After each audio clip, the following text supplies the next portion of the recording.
लाली, कदाचित ना सवयीप्रमाणे मी निघताना दरवाजा ओढून घेतला असेल, लॉक झाला असेल.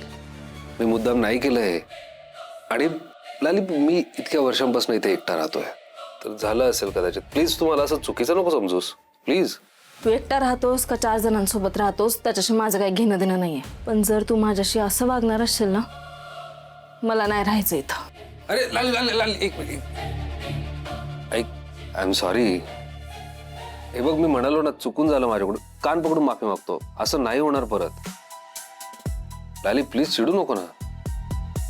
बरं तू पण मला सांगायचंस ना, मग धावत पळत घरी आलो असतो मी. मूर्ख आहेस तू. अरे मी जेवढे फोन केले त्यावर तेच सांगत होते ना, पण तुझं काहीतरी भलतंच सुरू होता. लाली अगं, माझ्या खरंच लक्षात नाही आलं. मला वाटलं तू बेडरूमच्या लॉक बद्दल बोलतीयस. तू डोक्यावर पडलायस का? मी जेव्हा जेव्हा फोन केला बोंबलून सांगत होते तुला. तुला खरंच लक्षात नाही आलं, ऐकून नाही आलं का? मुद्दाम करतोयस ना, मुद्दाम करतोयस.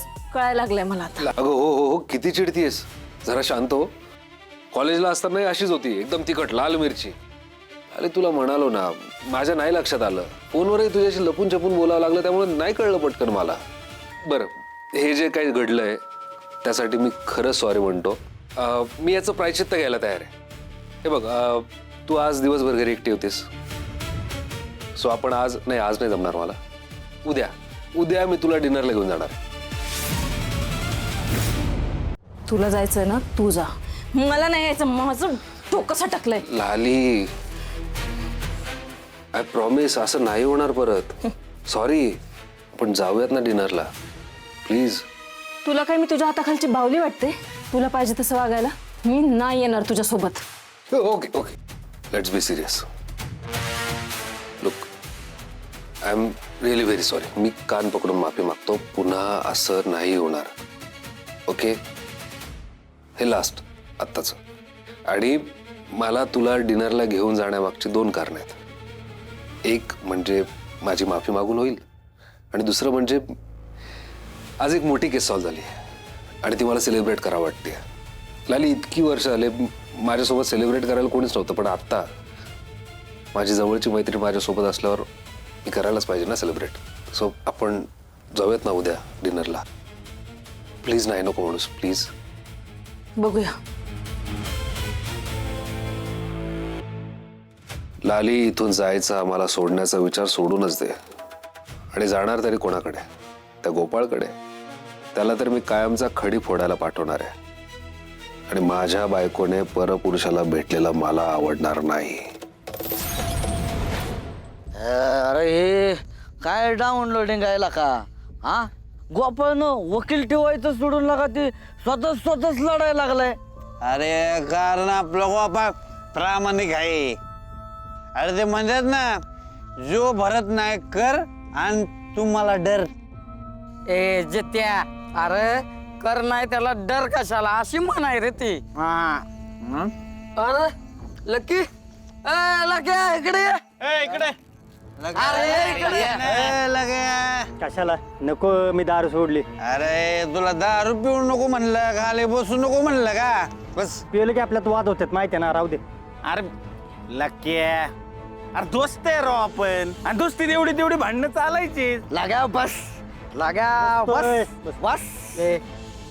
त्याला ते दे रे, 2 गोट पे. बरं वाटेल तुला, कळते दिसते तुझ्या डोळ्यात. आणि काय रे, लक्या टुक्या मुक्या चुक्या झुक्या, तू आमच्या गोपाळ असं का बरं बोलत असतो? बघितलं, मी म्हणलेलं का नाही परत तसंच होणार. ए लक्या, तू ह्याच्या प्रश्नाचं उत्तर दे आधी. उत्तर दे. अरे मी त्याच्या विरोधात नाही बोलत बाबा. मला बघ, मला काय आहे खरं आहे ती पाहिजे असतं. मी खऱ्याच्या बाजूने बोलतो.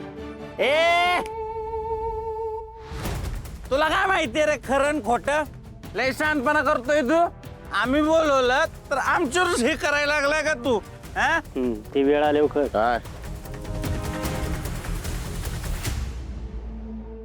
काय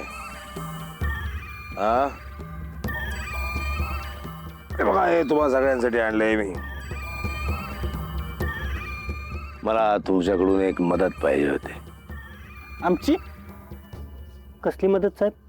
त्या गोपाळ नावाच्या टेलरने लालीला त्याच्या दुकानात ठेवलं होतं. तुमच्यापैकी कोणाला कळलं नाही?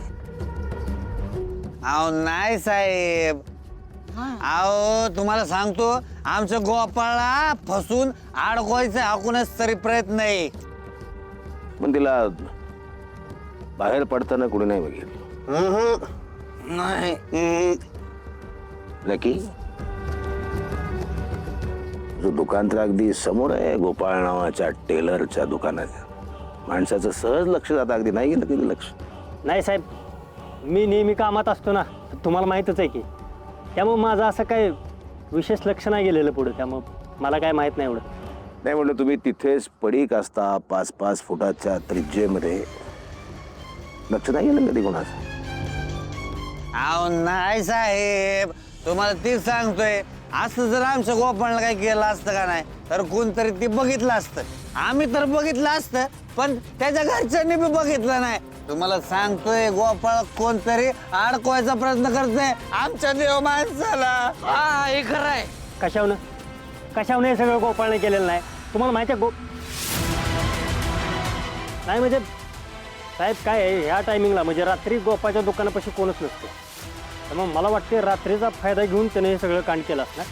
साहेब तुम्ही म्हणताय ते बरोबर आहे, गोपाळच खरा गुन्हेगार आहे. त्याला जेवढी मोठी होईल तेवढी शिक्षा करा. लक्या झालं का परत चालू? लक्या टुक्या मुक्या चुक्या दरजुल्या खरजुल्या.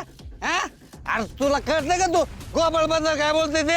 आणि कोर्टात अजून केस चालू आहे आणि तू झाला मोठा न्यायाधीश. हा तू कोण सांगणार रे गोपाळला शिक्षा झाली पाहिजे म्हणून? बघ की साहेब. लकी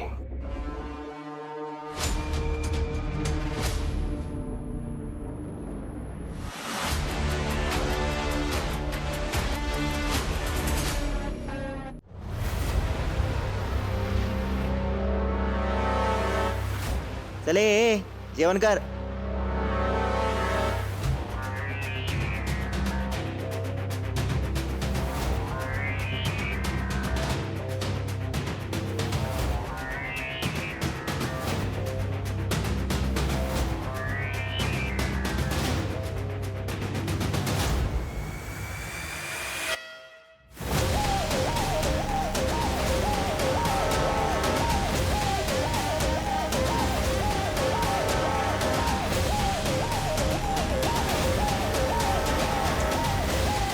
नाही देवी सिंग, जेवणावर राग काढून नाही चालणार.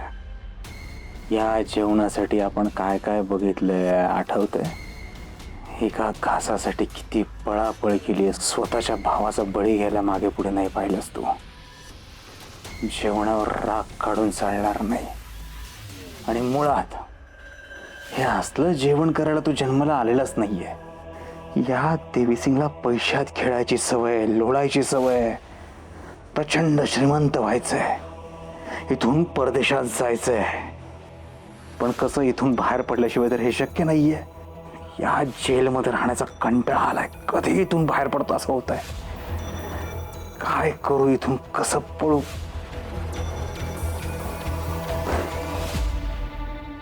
पुस्तक. शिक्षण हे वाघिणीचं दूध आहे, वाचलं पाहिजे.